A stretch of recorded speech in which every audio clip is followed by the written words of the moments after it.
Buenas tardes, Lick. Muy bien, vamos a iniciar. Cierran los micrófonos, por favor. Ya hemos visto en la clase anterior, en relación con la escritura pública, sus elementos, su estructura. Hoy en este periodo vamos a tratar de ejemplificar cómo esos elementos ya cobran vida en un instrumento público, ¿verdad? Entonces, pues ya teníamos ahí que en esa estructura, ¿verdad?, localizamos una serie de elementos, ¿verdad?, que van en un orden lógico, de acuerdo con el modelo del notariado latino, ¿verdad? Ese es nuestro modelo. Entonces, hoy vamos a dedicar este periodo a analizar cómo ya en la práctica cobra forma esa estructura.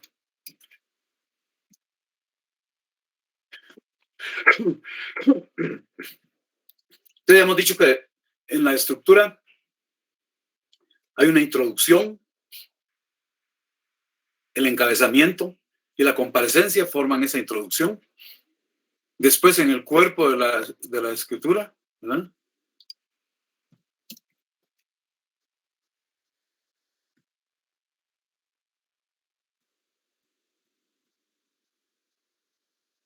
en el cuerpo de la escritura vienen los antecedentes o la exposición y las estipulaciones o la disposición. Y en la conclusión de la escritura pública lleva el cierre, advertencias que el notario formula, el otorgamiento y la autorización o sanción, ¿verdad? Vamos a tomar hoy de modelo una escritura de promesa, de una promesa, ¿verdad?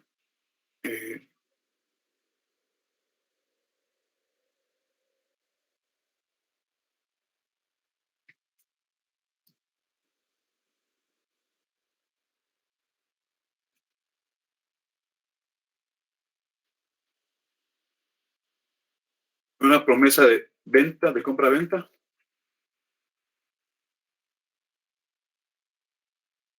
de un bien inmueble. Ese va a ser el ejemplo con que vamos a analizar la estructura de la escritura pública.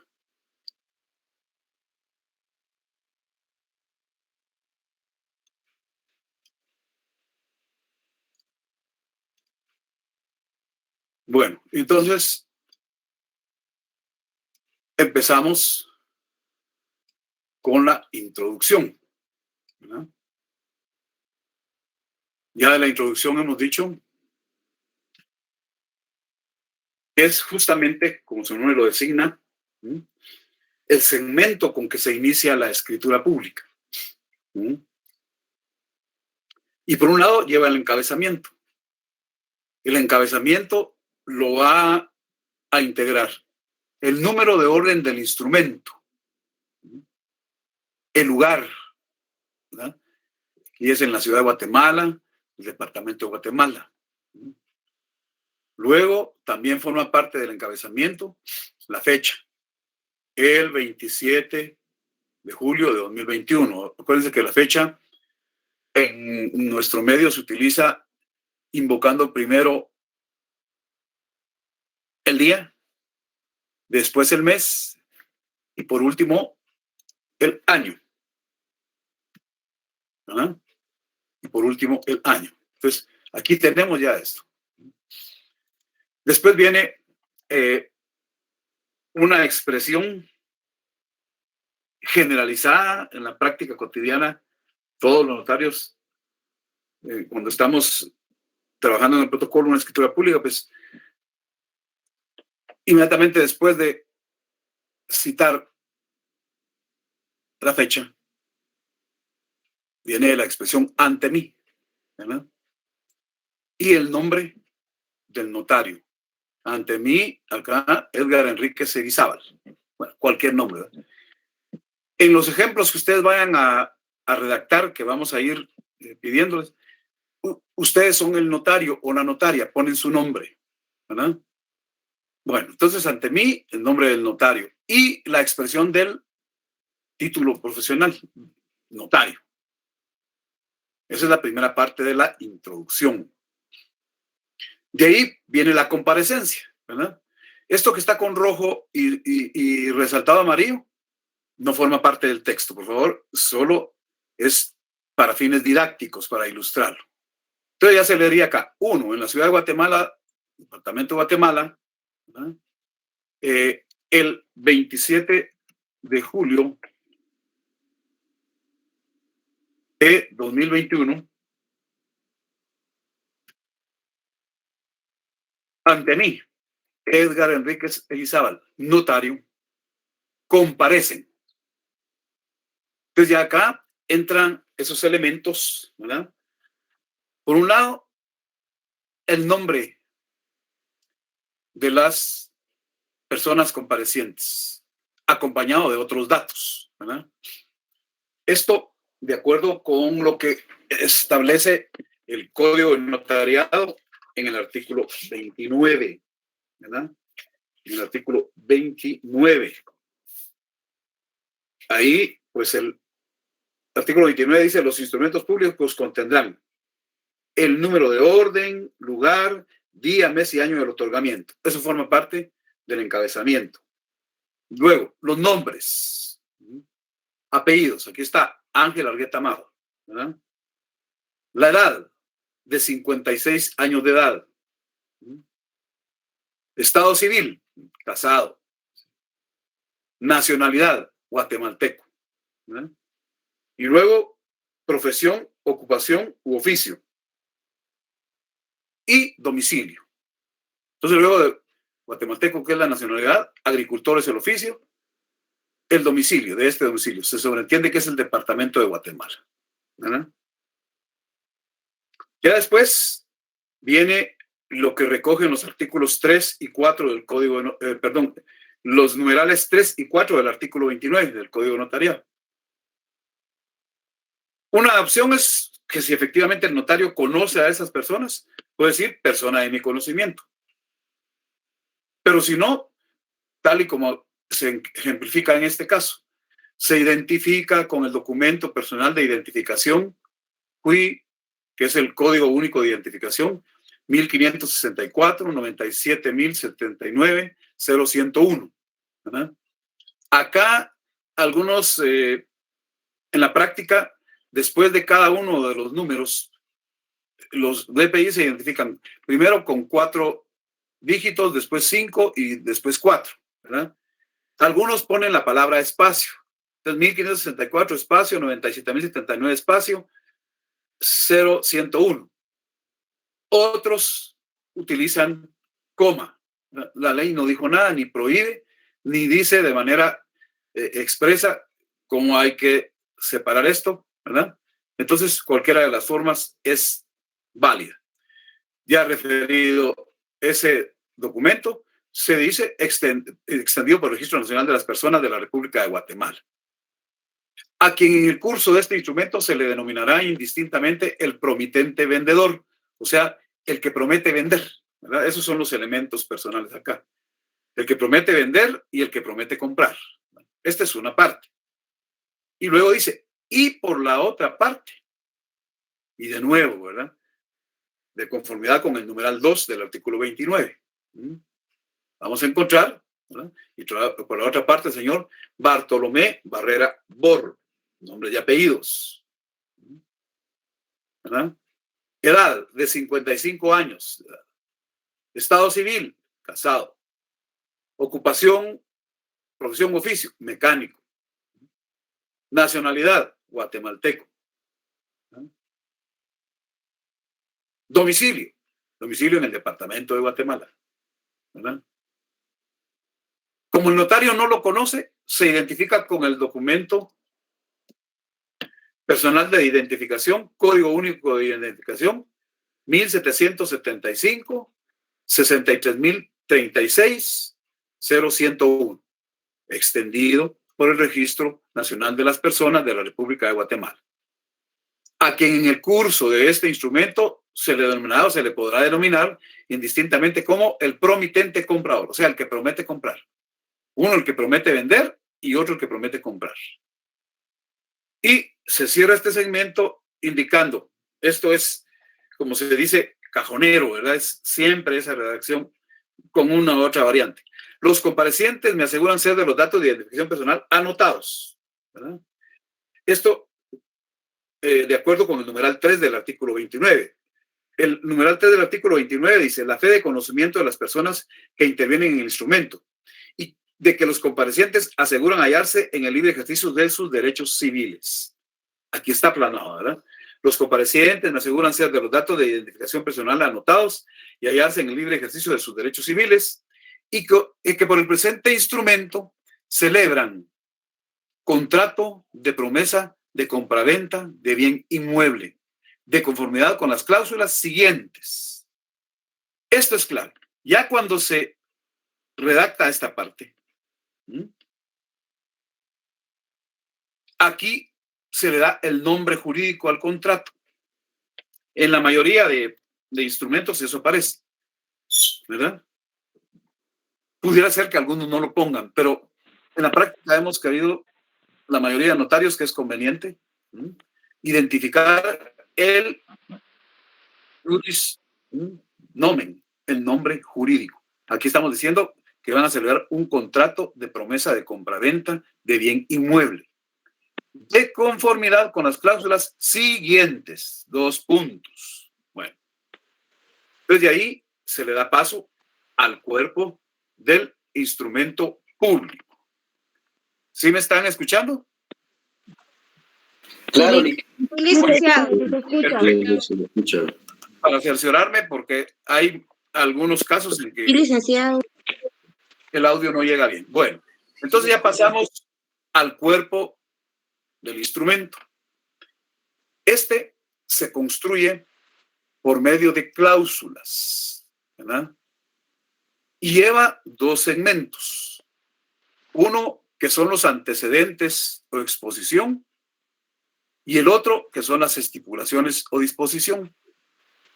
En el segmento, cierren los micrófonos quienes lo tienen abierto, por favor.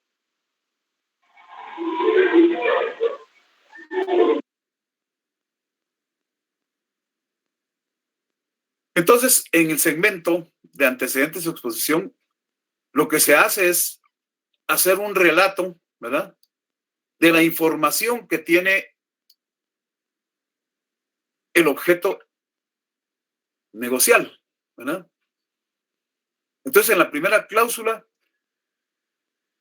esto es casi similar en todos los casos de instrumentos públicos, ¿verdad? En ese caso, la primera, declara el señor Ángel Argueta Amado, que es el promitente vendedor, bajo juramento solemne que presta en forma voluntaria ante el registro notario y previamente advertido de las penas relativas al delito de perjurio, que es propietario del bien inmueble inscrito en el Registro General de la Propiedad bajo el número 3001, folio 102, libro 903 de Guatemala. Ustedes ya estudiaron en su curso de Derecho Civil la parte registral, ¿verdad?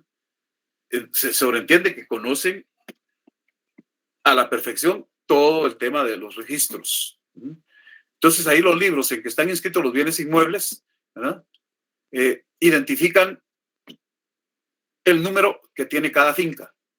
Después el folio en que está la inscripción de esa finca.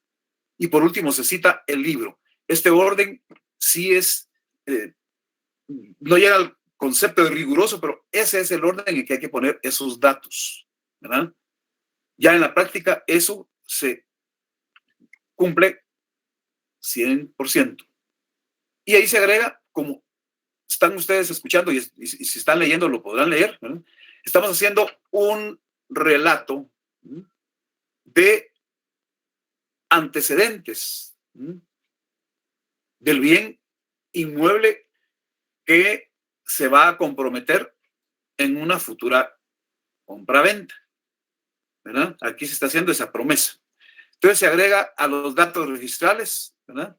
Que tiene el área, medidas y colindancias que le aparecen en su inscripción de dominio y que consiste en un inmueble con terreno baldío, sin ningún tipo de servicios, ubicado en la 30 Avenida 24-60 de la zona 5 de la ciudad de Guatemala, barrio La Palmita.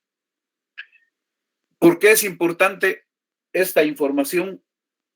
Bueno, porque si tuviera servicios, ¿verdad? Por ejemplo, energía eléctrica, si tuviera servicio telefónico y otros, lo más seguro es que haya que razonar los títulos o documentos que acreditan esos servicios, ¿verdad?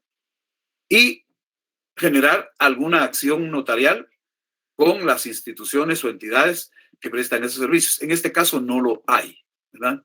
Bueno, entonces eso es la parte que hace una exposición de características, datos, elementos para identificar el objeto del negocio.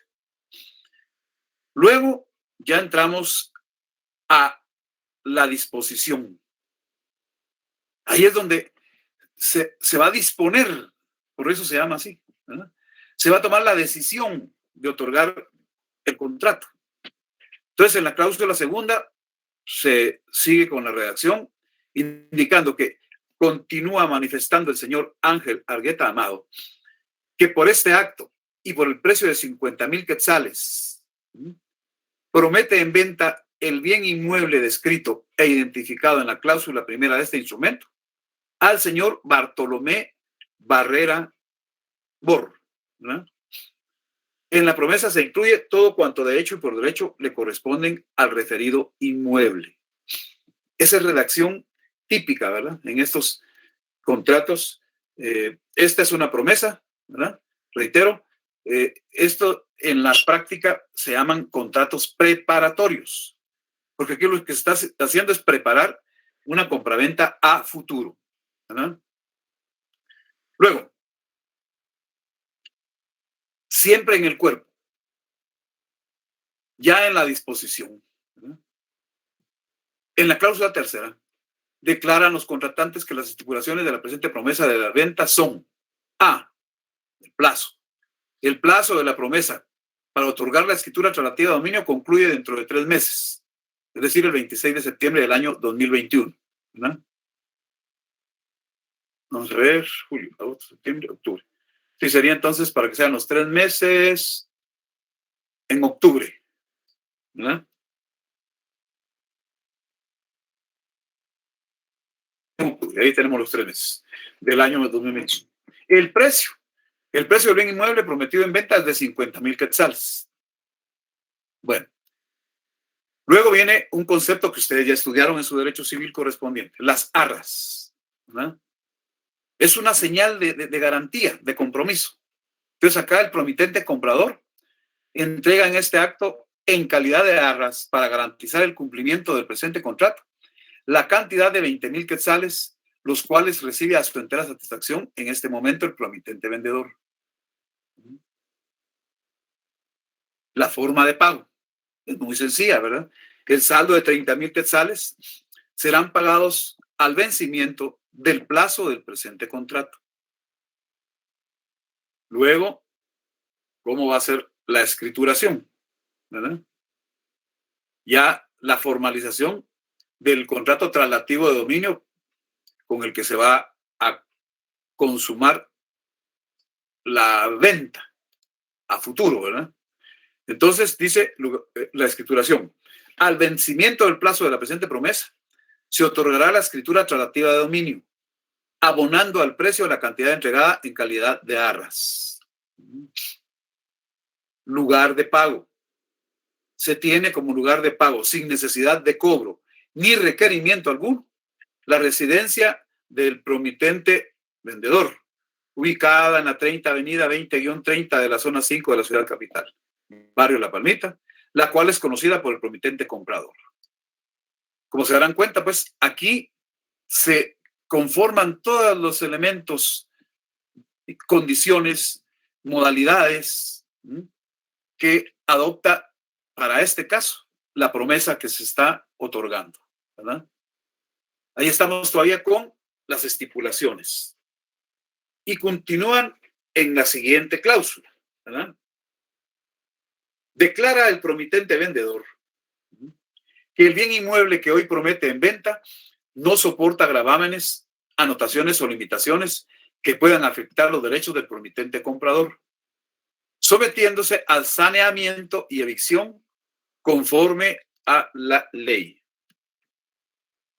El saneamiento y la evicción son otras instituciones en materia de obligaciones y contratos que ustedes ya estudiaron y ganaron sus cursos de Derecho Civil 3 y Derecho Civil 4, ¿verdad? Eso ya es de conocimiento de ustedes. Y continúa el cuerpo con la cláusula quinta.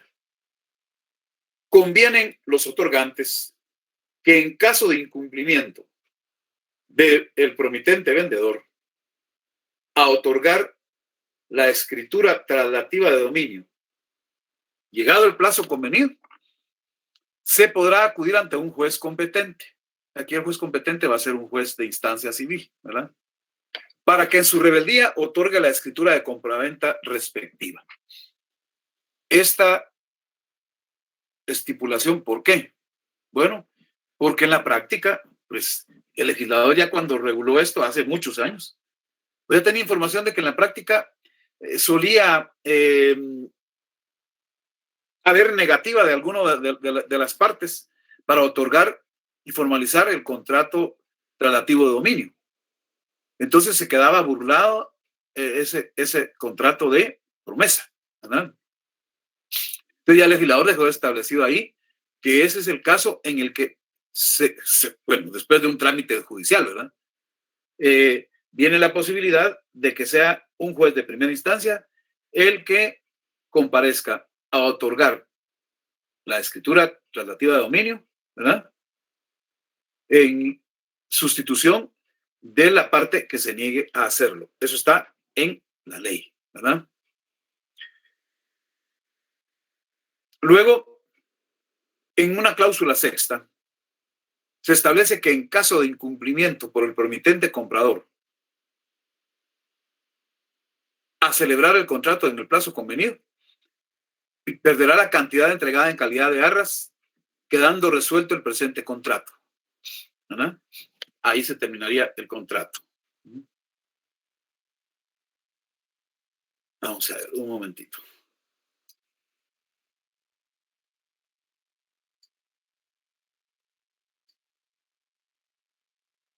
Bueno, y luego, en una cláusula séptima, viene el momento culminante, medular en este segmento. Séptima. Por su parte, el señor Bartolomé Barrera Bor, en la calidad en que actúa, o sea, como promitente comprador, declara que en los términos consignados acepta la promesa de venta que por este acto se le hace. Y aquí, al final, en esta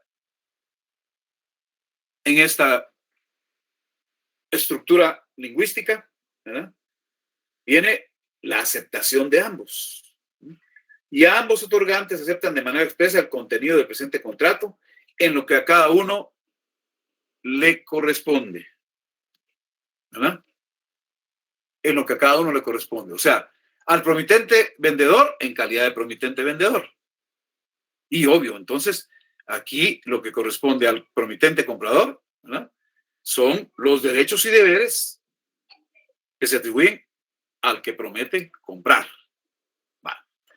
Con esto se cierra esta parte que suele ser medular, ¿verdad?, son el cuerpo, ¿verdad?, con sus distintos aspectos.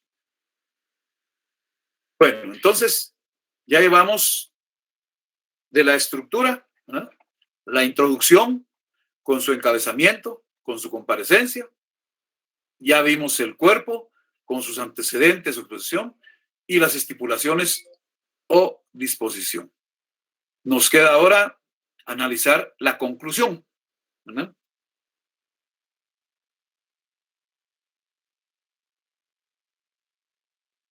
Esta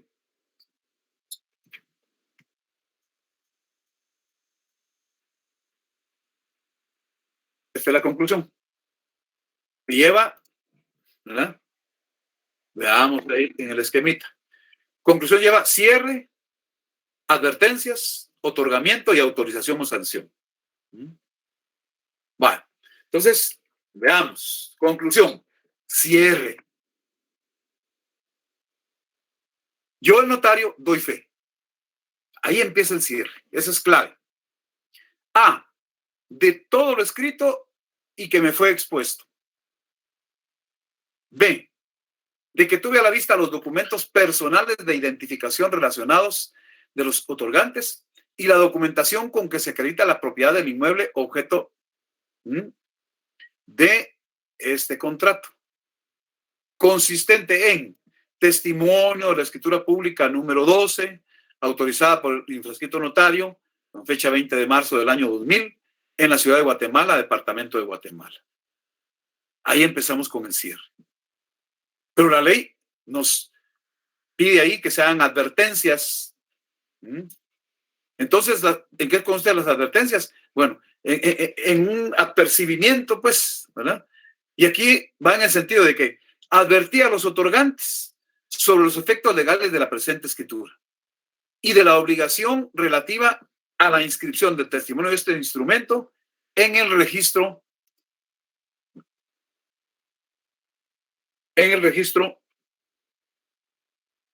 de la propiedad.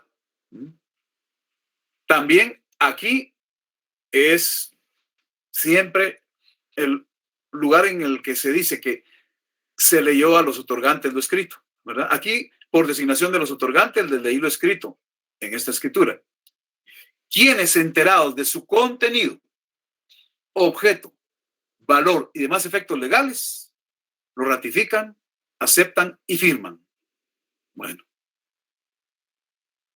aquí estamos en ese punto, ¿verdad? Ya anunciamos, ya el notario da a conocer que les leyó a los otorgantes la escritura, de que ellos ya están enterados de su contenido porque se les ha explicado, ¿verdad?, de cuál es el objeto de esta escritura, el valor legal y los demás efectos legales. Y en señal de su aceptación, de su ratificación, lo firman.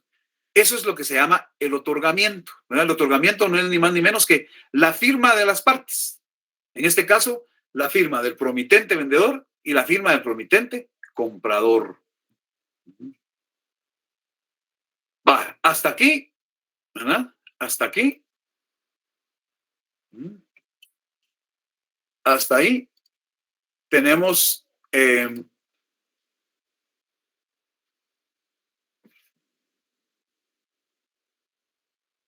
los elementos previos para que el notario ya le dé vida jurídica a ese instrumento, ¿verdad? Para que el notario ya proceda a darle vida a ese instrumento. Entonces viene la sanción, ¿verdad? Viene la sanción. ¿Esto qué implica? ¿Verdad? Bueno, ni más ni menos. Eso significa que el notario, anteponiendo la expresión ante mí, va a firmar y sellar esta escritura, ¿verdad? Entonces ahí está completo el esquema de la estructura de la escritura pública. Repito, para efectos didácticos, solo vamos a ver este ejemplo de escritura pública.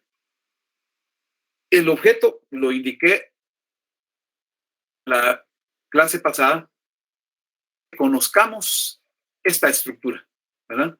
Que hagamos el análisis e identifiquemos los elementos de la estructura de la escritura pública. ¿Y por qué es fundamental? Ya les comenté al iniciar el curso que uno de los temas primordiales de Derecho Notarial 2 son las actas notariales, ¿verdad? hay un tema específico en el programa que nos conduce a ejercitar, a conocer, pues una variedad de actas, ¿verdad? Pero se ha tenido siempre en la práctica la situación de que suele confundirse la estructura de la escritura pública con la del acta y viceversa.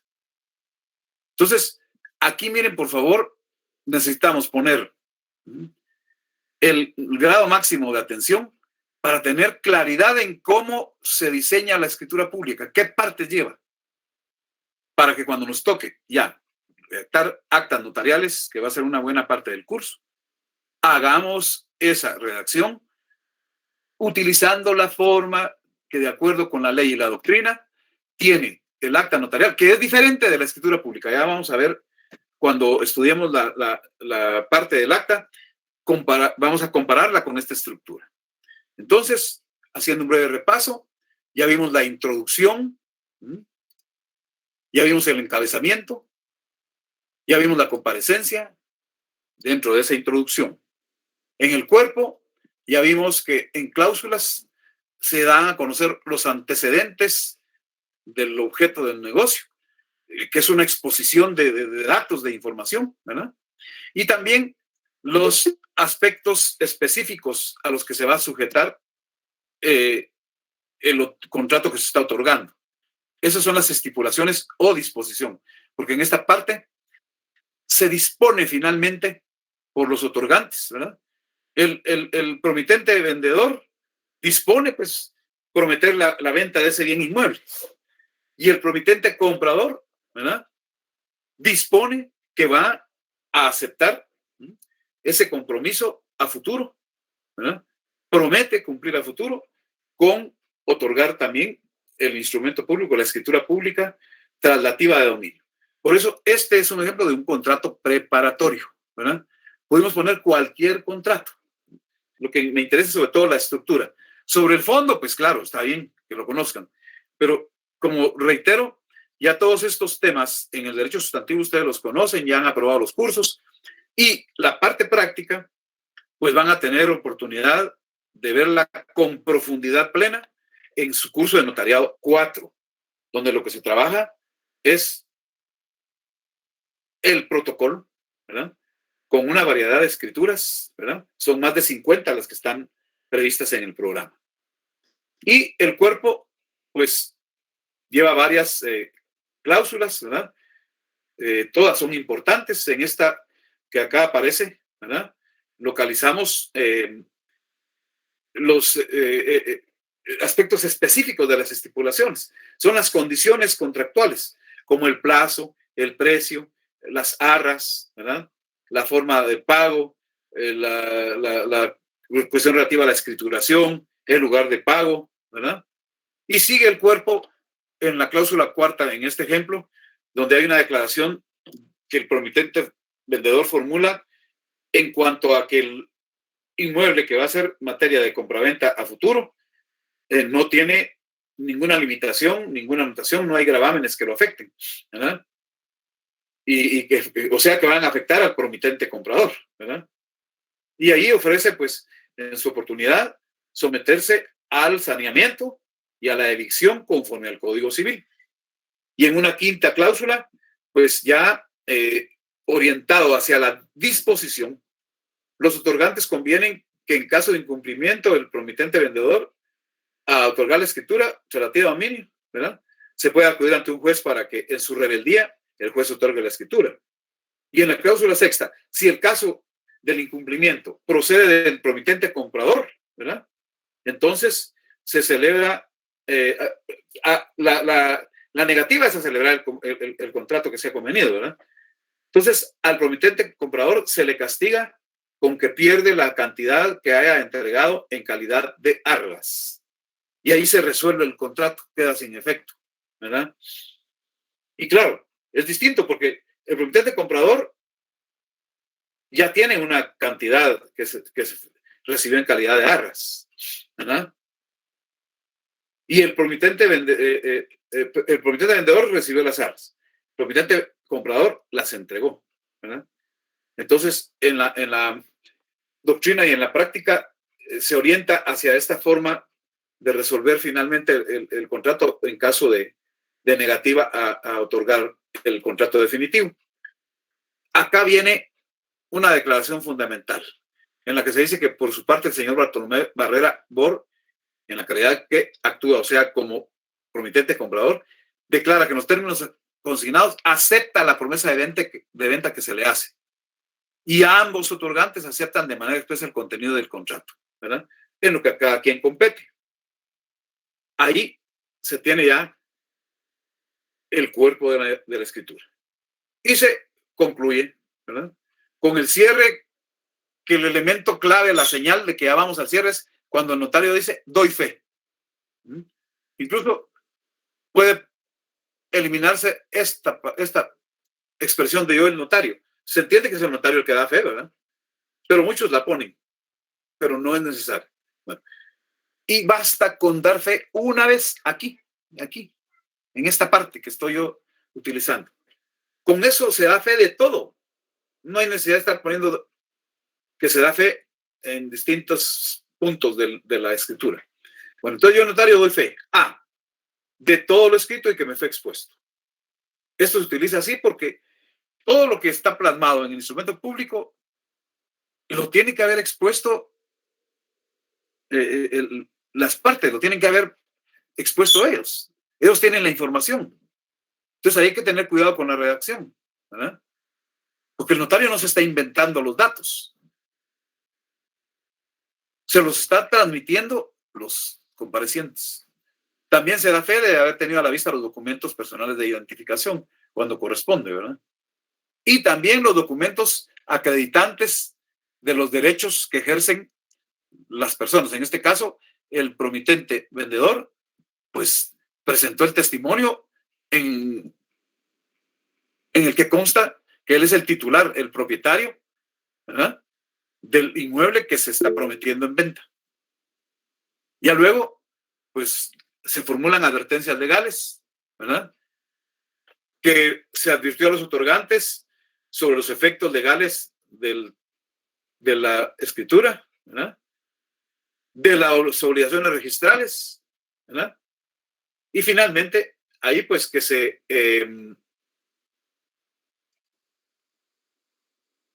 lee a los otorgantes el contenido de lo escrito, ¿verdad? Ya ellos, enterados de su contenido, ya saben cuál es el objeto de ese instrumento. Ya tienen conocimiento de qué valor jurídico adquiere el instrumento y los demás efectos conforme a la ley, ¿verdad? Entonces ya ratifican, aceptan y firman, y con la firma del vendedor, del promitente vendedor, y la firma del promitente comprador, ahí tenemos perfeccionado el otorgamiento. En el curso pasado, del semestre pasado, estudiamos estas parte de la función notarial, ¿verdad?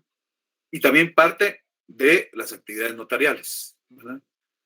Entonces, y también vimos en el primer tema de este programa qué es el concepto de otorgante, ¿verdad?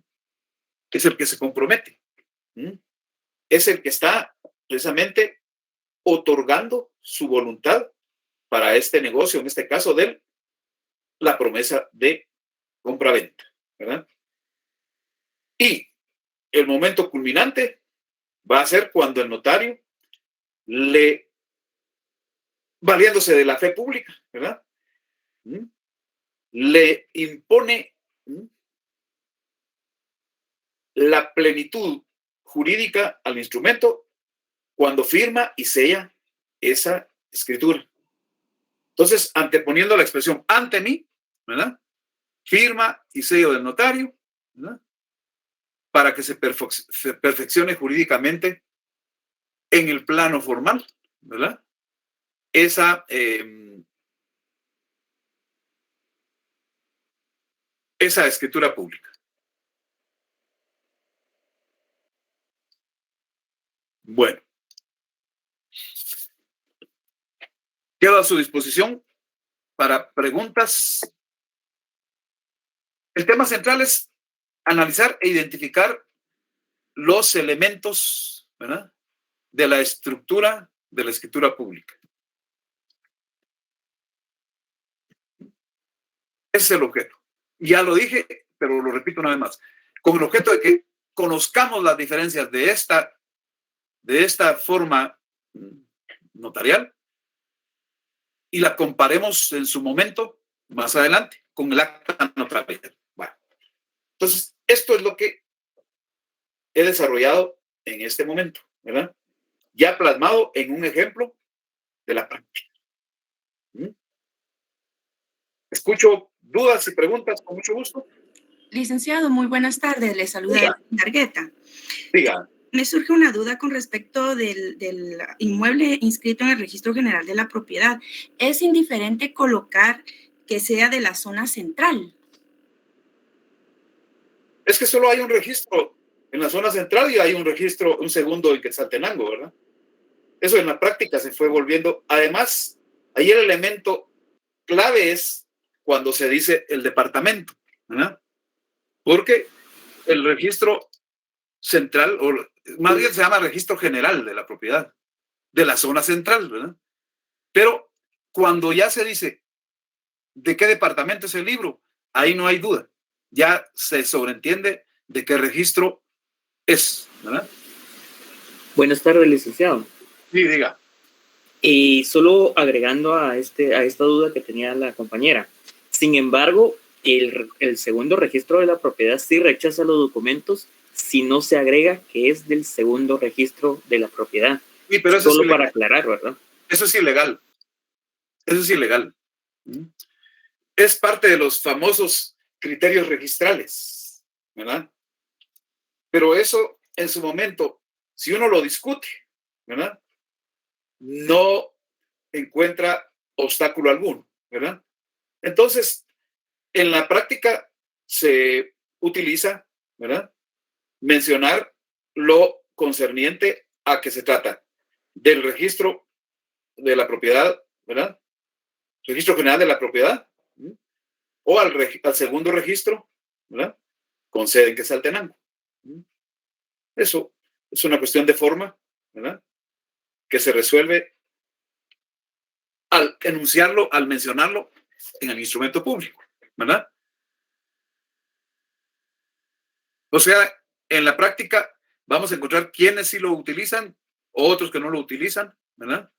Y repito, esos famosos criterios registrales son interpretación que hace personal de los registros y a veces no son congruentes con la doctrina y con la ley, ¿verdad? En un pensamiento pragmático, le pongo el nombre que ellos quieren para no complicarme, ¿verdad? Perdone, licenciado, me surge otra duda. Digamos, cuando ya se llega el tiempo que se vence este contrato, porque yo entiendo que esta es una promesa de compraventa. No, por favor, miren, por favor, antes de que siga. Aquí yo tengo interés en que me manifiesten cuestiones de la forma, de los elementos. El fondo no. El fondo no, porque como les digo, la sede de toda esta materia es Derecho Notarial 4. ¿Ya? Aquí solo me estoy valiendo de este ejemplo para ver si tenemos ahí estos elementos. Si no, vamos a entrar al fondo del asunto y eso sí ya no es materia de esta clase. ¿Por qué? Porque eso ya implica que tenemos que entrar a ver todo lo que ustedes sepan de obligaciones, de contratos, todo el derecho sustantivo, de derecho registral, de derecho tributario, ¿verdad? Y el objeto en este curso de ver una escritura, lo he dicho ya varias veces, es solo ilustrativo para que lo distingamos de la estructura del acta notarial. Entonces, por favor, reconduzcamos. Las dudas serán, bueno, ¿qué forma parte de la introducción, con su encabezamiento, con su comparecencia, del cuerpo con los antecedentes, con las estipulaciones, de la conclusión con el cierre, advertencia, otorgamiento, autorización? Porque esos aspectos que me están preguntando, eso lo enseño yo en Notariado 4, ¿verdad? Y aquí, más que ayudarles, los confundiría. Porque ya cuando en Notariado 4 se estudia cada una de las escrituras, se hace con una amplitud de información, tanto de la doctrina como de la regulación normativa, ¿verdad? Y ya se entra a aspectos de fondo como la parte tributaria, ¿verdad? Obligaciones previas, obligaciones posteriores, etcétera. ¿Estamos? A ver qué... Doctor, buenas tardes. A ver, diga. Doctor, disculpe, en el último punto donde decía autorización y sanción, ¿ese punto de sanción a qué se refiere? Es un sinónimo, compañero. Eso lo expliqué el jueves pasado, que en la doctrina y algunas leyes de algunos países le llaman sanción a la autorización. Acuérdense que sanción es un concepto genérico, es un concepto jurídico, ¿verdad? Fundamental. Aquí es sinónimo de autorización. En el notariado muchos discutimos y preferimos utilizar solamente el concepto de autorización. No está referido a que se le imponga ninguna carga a nadie. No tiene ese sentido. O sea, esto seguramente ustedes tuvieron que estudiarlo en Introducción al Derecho.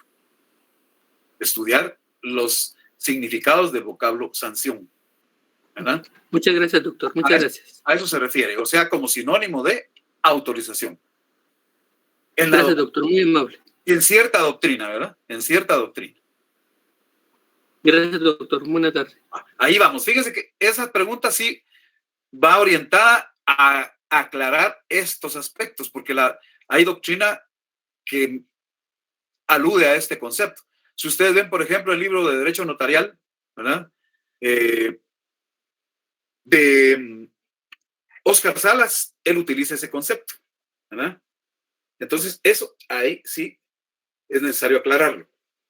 Bueno, con gusto, quedo a la espera de más dudas, de más comentarios, alguna cuestión ahí que van, y voy a estar cambiando un poco para que reflexionemos sobre esas partes.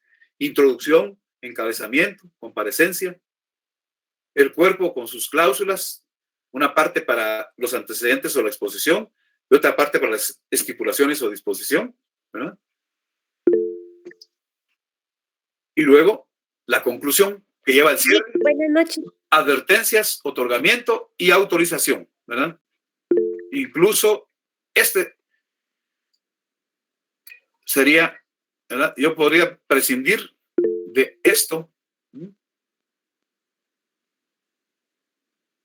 Podemos prescindir de esto.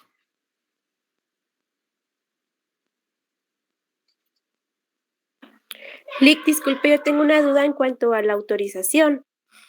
Yo no estuve con usted el semestre pasado, pero me surge duda si el sello es obligatorio. A ver quién quiere contestar. Lo acabo de explicar. Ya lo expliqué 2 veces en este curso. A ver, algún compañero o compañera. ¿Qué ocurre con el sello en el protocolo?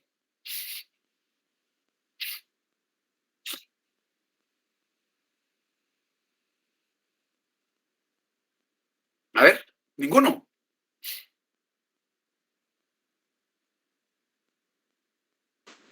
No es obligatorio. A ver, ¿por qué afirman ustedes? Déjeme buscar el artículo.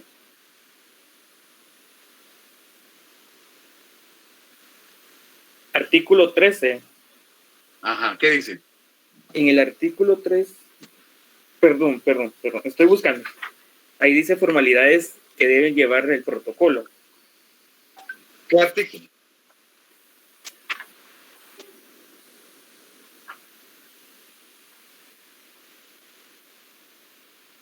Miren, pues, ojo con esto. Fíjense que... pero, ¿y qué expliqué ahí? A ver si se acuerda. Porque a mí me preocupa que miro 200 y pico de participantes, y esto ya lo mencioné 2 veces y hasta les ejemplifiqué. A ver. Artículo 29. Sí. Inciso 12. Ajá. Las firmas de los otorgantes y de las demás personas que intervengan y la del notario, precedida de las palabras ante mí. Si el otorgante no supiere o no pudiera firmar, podrá la impresión digital de su dedo pulgar derecho y, en su defecto, otro que especificará el notario firmando por él un testigo. Si fueren varios los otorgantes que no supieren o no pudieron firmar, Lo hará un testigo y por cada parte o grupo que represente un mismo derecho.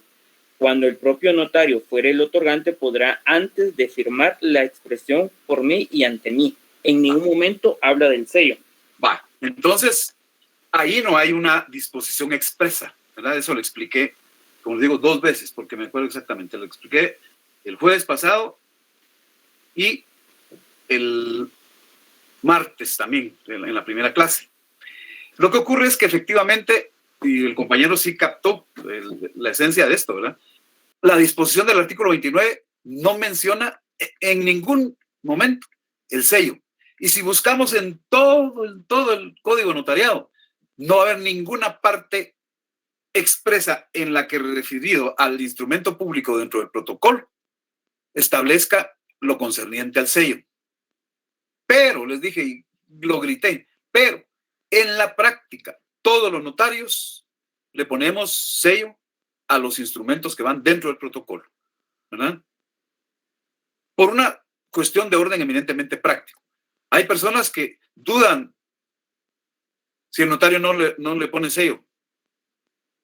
Bueno, ¿y cómo no va a sellar? Perdón, buenas tardes. Yo tengo una Permítame, duda. termino de explicar. Porque para muchas personas lo trascendental de la autorización es la firma y el sello. Entonces, en la práctica, todos lo ponemos, todos lo utilizamos, ¿verdad? Es una respuesta eminentemente pragmática para la compañera que lo preguntó, ¿verdad? Licenciado.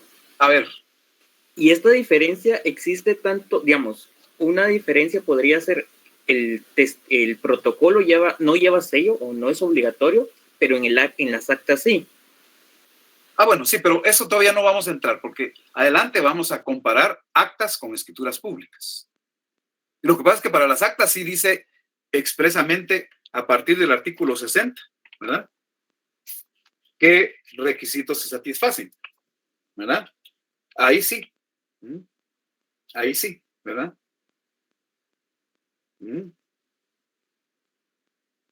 Y dice el artículo 62, el notario numerará, sellará y firmará todas las hojas del acta notarial, ¿verdad? Ahí sí está expresamente dispuesto, ¿verdad? Sí, compañero, o sea, ahí ya vamos a encontrar una diferencia formal, porque le digo, en la práctica, todos los notarios le ponemos sello a los instrumentos que van dentro del protocolo, ¿verdad? Estamos, la compañera que hizo la pregunta, le queda claro por qué sí en la práctica lo asumimos como obligatorio, pues, ¿verdad? Aunque no hay norma que lo diga, como bien explicó el compañero ahí.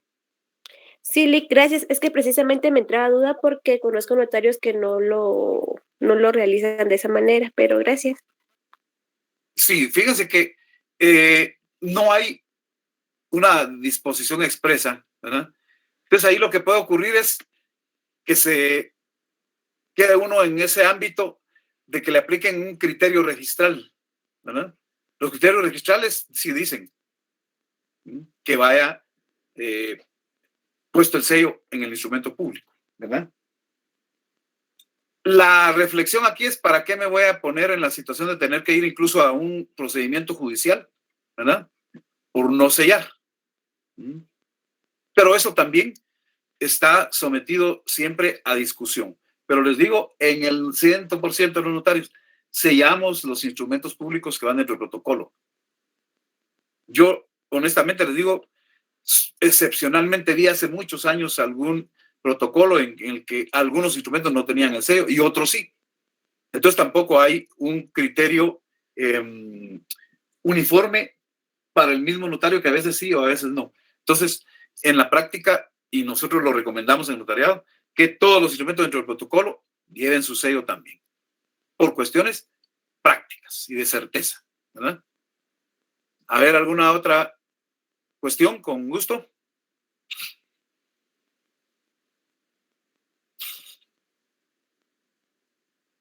¿No hay más dudas? ¿No hay más preguntas?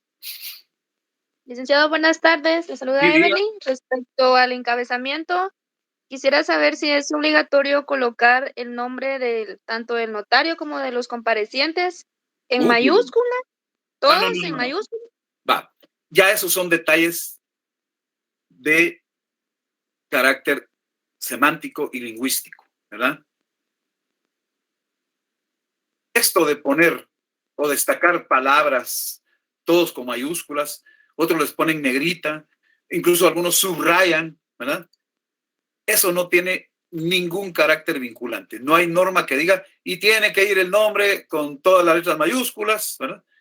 La regla ortográfica es que llevan mayúscula cada palabra, cada nombre, cada apellido al inicio, ¿verdad?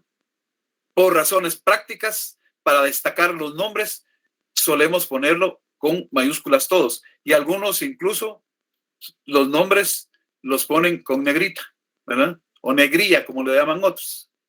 Entonces, ahí queda circunscrito a la práctica de cada notario, ¿verdad? Si no está con negrita, si no está todo con mayúsculas, eso no incide. Ni se lo pueden exigir, ¿verdad? Que les estoy ejemplificando cómo yo podría llenar de expresiones con negrita y con mayúscula, ¿verdad?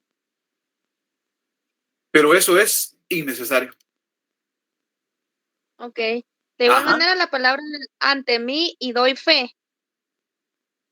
También se ponen muchas veces con mayúscula y resaltadas, ¿verdad? Aquí. Ok, entonces no tendría relevancia, ¿verdad? Si es con inicial mayúscula o todas con mayúscula. Para los nombres propios y apellidos, ¿verdad? Los demás, la regla que prevalece ortográficamente, ¿verdad? El doy fe, si lo pongo todo con minúsculas, les doy fe siempre, ¿verdad? No hay ninguna regla que diga que eso se tiene que poner con mayúsculas ni con minúsculas. Es cuestión de pura práctica, ¿verdad? Y de criterio de cada notario. Bueno, o sea, yo quiero resaltar los nombres, quiero resaltar esto. Se puede sin ninguna obligación de hacerlo o sin ninguna prohibición de no hacerlo, ¿verdad? A ver, otra pregunta. Licenciado, buenas noches. ¿Sí? Licenciado, también mi duda en el CUI, en la hora de ponerlo en letras, ¿hay que ponerlo comunidades, una centena y 1000? ¿O puedo poner, por ejemplo, 1, 5, 6, 4, el número de identificación? No, porque aquí sí son guarismos. Mira, aquí sí esta es una estructura. Si mira aquí en el ejemplo, ¿verdad? Ahí están 4 números juntos. ¿Verdad? Sí, licenciado. Después van 5 y después 4. Entonces la descripción es 1564, 97.079, 0101. Muchas gracias, licenciado. No, ahí no es describir número por número, no. Ahí hay cantidades sí identificables. 4 dígitos primero, 5 después y 4 al final también. Gracias, doctor, muy amable. Orden, a ver, ¿alguien más iba a preguntar? Licenciado, buenas tardes. Licenciado. Licenciado, ahí en el número, algunos notarios les ponen espacio. Y aquí ¿Dónde? veo que dicen... Sí, eso lo expliqué al inicio. Algunos le ponen la palabra espacio, pero la ley no dijo nada. Algunos le ponemos coma, ¿verdad? Solo para cabalmente diferenciar cada una de las cifras que están ahí, ¿verdad? Gracias. Sí, pero en la práctica también se ha utilizado. Yo utilicé al inicio la palabra espacio, pero eso ocupa mucho espacio, les digo la verdad. Muy bien, gracias. Entonces me ocurrió, porque a veces con las máquinas de repente le dan a uno alguna cuestión ahí, entonces no me cuadraba para los 25 renglones cuando le ponía la palabra espacio. Entonces vine y solo le puse comas y me ajustó perfectamente, ¿verdad? Miren, son cosas de pura práctica. Incluso como no hay una regla rígida que nos diga, si a mí me es útil, ya me ocurrió también, en las que sí necesitaba ocupar un poquitito más de espacio, entonces le puse la palabra espacio, ¿verdad? Pero ahí no hay una regla rígida que nos diga sí o no. Sí, de igual manera también se puede omitir el de números, o sea, no poner los números. Esto. O es ley. Exacto. Le pregunto a usted si recibió conmigo el semestre pasado. No, la verdad no. Bueno. A ver, ¿quién quiere contestar? ¿Qué ocurre con eso de poner entre paréntesis la expresión numérica de estos datos? A ver. Licenciado, Diga. se tomará en cuenta únicamente lo escrito en letras, las cifras no. ¿Verdad? Ese es el criterio. Porque el punto de partida es que es más fácil cometer errores cuando yo digito estos números, ¿verdad? Y es de más fácil alteración lo escrito con estos números. Mientras que lo que está en letras, ¿verdad? Ofrece un grado superior de certeza. Ese es el criterio, compañero. Y por eso la ley, en el artículo, vamos a ver, hay ahí una...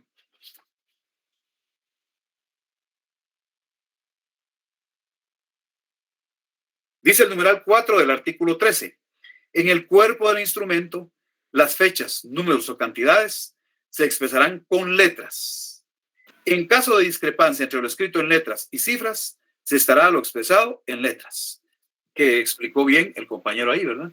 Entonces, esto ya cada notario decide si lo pone entre paréntesis o no, ¿verdad? Lo que pasa es que también por razones prácticas, en los registros a veces le dicen a uno, mire, por favor, para la próxima ponga las cantidades entre paréntesis, porque ellos se van y leen eso.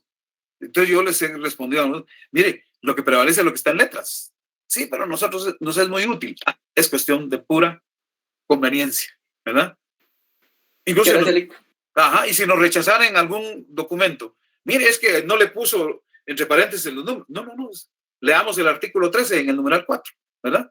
Ahí está la respuesta. ¿Verdad? Muchas de esas cosas son eminentemente de orden pragmático, de carácter práctico. Bueno, entonces fíjense por favor, yo voy a ir dejando ejercicios que ustedes van a ir desarrollando para su conocimiento, ¿verdad? Licenciado, disculpe. Sí. Muy buenas noches, no que nada. Fíjese de que yo quería hacerle una pregunta con respecto al área del cierre, ¿verdad? Sí. Ajá. Fíjese de que quería preguntarle, así como le estaba explicando a la compañera hace un momento, ¿qué es lo mejor para el área en el momento de la práctica, ¿verdad? O ya usted me dirá, ¿verdad? Pues más que nada por qué tan importante es la identificación del notario en el caso de que no sea el mismo notario el que autorice cuando usted hace referencia a un testimonio, una escritura pública. Ahí hay que decir quién fue el notario que lo autorizó. ¿Ah? Ahí no puedo decir yo autorizado por el infrascrito notario. ¿Verdad? En la práctica se da. A mí me ha coincidido que hace 20 o más años autorizó un instrumento público y ahora me viene una vez más el cliente con otra cuestión, con un mismo objeto negocial. Pero si en la realidad yo he sido el que autorizó ese instrumento en su momento, pues digo, autorizada por el notario. Si fue otro notario, tengo que decir que fue autorizada por el notario tal y tal. Hay que decir el nombre. ¿Verdad? No, ahí sí no hay. Yo se lo pregunto debido a de que sabemos de que cada instrumento público tiene un número de registro en el Archivo General de Protocolos. Entonces yo le pregunto por qué hay necesidad de escribir el nombre del notario y todo lo demás si se identifica uno. Compañero, si pero cada notario llevamos un registro específico. ¿Ya? Ahí tengo que... Y claro, la ley dice, se debe indicar el nombre del funcionario o notario que ha autorizado los documentos a los que se hace referencia. Eso lo vimos, bueno, no sé, estuvo conmigo el semestre pasado, eso lo mencionamos. No, la verdad no. ¿Verdad? Y no puedo decir solamente porque está aquí, ¿verdad? Donde dice de que tuve la vista de los documentos tales y tales y tales, ¿verdad? Y la documentación con que se acredita la propiedad del inmueble objeto de este contrato consistente en testimonio de una escritura. Entonces pondría un testimonio de una escritura sin saber de qué escritura se trata, cómo fue autorizada, por quién fue autorizada. No, eso sí hay que decirlo puntualmente, ¿verdad? Con el nombre, la fecha en que se autorizó, ¿verdad? Así es, compañero. Eso sí se tiene que decir expresamente. Licky, mire, fíjese de que yo vi en algunas escrituras de un link que conozco, dirían por ahí, ¿verdad? También número de colegiado del... No, eso no. Eso no. Eso no importa. No, cuando ellos van a gracias. en este notario, cuando se lleva el testimonio especial que lleva la clave del notario, ¿verdad? Entonces, ahí deviene innecesario el número de colegiado. Si quiere ir a alguien, pues lo puede poner, no hay problema, ¿verdad? No hay problema. Sí, diga.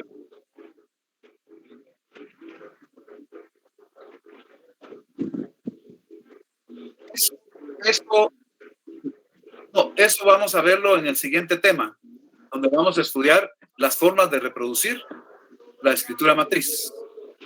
Ahí se lo voy a explicar ampliamente, con mucho gusto. ¿Ajá? ¿De acuerdo? Ajá. Entonces, por favor, reitero, voy a ir dejando ejercicios que ustedes pues van a utilizar como un mecanismo de aprendizaje, ¿verdad? Realmente ese es el objeto. Pues quedará bajo responsabilidad de cada uno hacerlo, ¿verdad? Entonces, aquí, ¿qué ejercicio?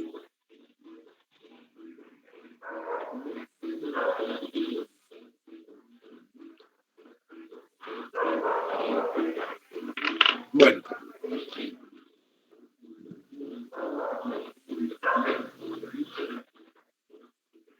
Esto ya nos conduce a otra partita que vamos a ver en la próxima clase. Redactar la introducción de una escritura pública. Fíjense, pues, aquí en este curso nos va a interesar la redacción de introducciones. Eso es lo que más nos interesa. Ese es todo el ejercicio. Pero háganlos, miren. Aquí pues imposible que yo me ponga a tratar de comprobar si lo hicieron o no, ¿verdad? Tengan papel suficiente, bolígrafo, todo el papel que puedan reciclar, ténganlo dispuesto para ensayar redacción. Entonces, lo que quiero que hagan de aquí para el jueves es una introducción de cualquier escritura pública, ¿verdad? ¿Estamos? Muy bien. Entonces, para el día jueves lo que vamos a ver es un poco introducciones donde acredita representación. Esa es una parte medular. Ya vimos qué son los representantes. Pues como ya entramos a la escritura pública, en lo poquito que de ella vemos, solo vamos a trabajar introducciones de escrituras públicas donde se acredita representación. Pero primero hagamos una simple y sencilla para el jueves. Ya de ahí tenemos el punto de partida para la siguiente. ¿De acuerdo? Muy bien, entonces ya voy a tener que migrar con el otro curso. Nos vemos el próximo jueves. Feliz tarde. Gracias, Eli. Feliz noche. Gracias. Buenas noches, licenciado. Hasta luego.